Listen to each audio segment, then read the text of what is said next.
how to download Steam on laptop and PC. So first, just open up your browser and just search for Steam. Now, once you've searched for Steam, just click on the first link that will pop up.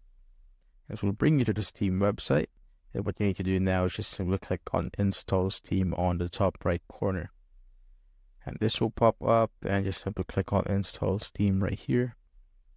And I'm just going to save it to my downloads. Click on Save, and just wait for it to download. Once that's done, just simply click on the exe file that was downloaded, and it will prompt you to have verification, so yes or no. Just simply click on yes.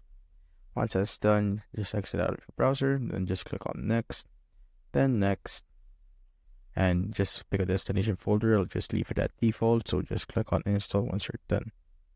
So destination folder must be empty, so we're just going to browse for something right here. So I'm just going to pick my C drive right there, then just click on Install. Once the install is done, just click on Finish. And as you can see, it says updating Steam. Just wait for it to finish.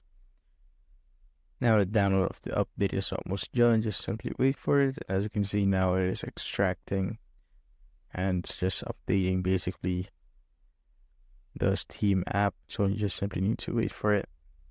Now once it's done, it will just pop off like this, and it's just loading, so don't panic if it disappeared. It's just loading in the background, and you just need to wait for it. And now, as you can see, we have not downloaded Steam. So if you already have an account, just simply log in. But if you don't have an account, I have a video for that. But if you do have, just simply log in.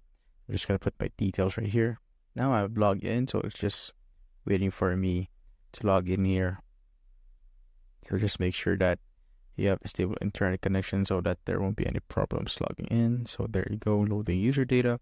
And now, as you can see, we have now downloaded and opened Steam right here. So now you could just browse the store to buy games. But if you already have games, just go to the library and it will show up right here. And that's how you basically download Steam on your PC or laptop.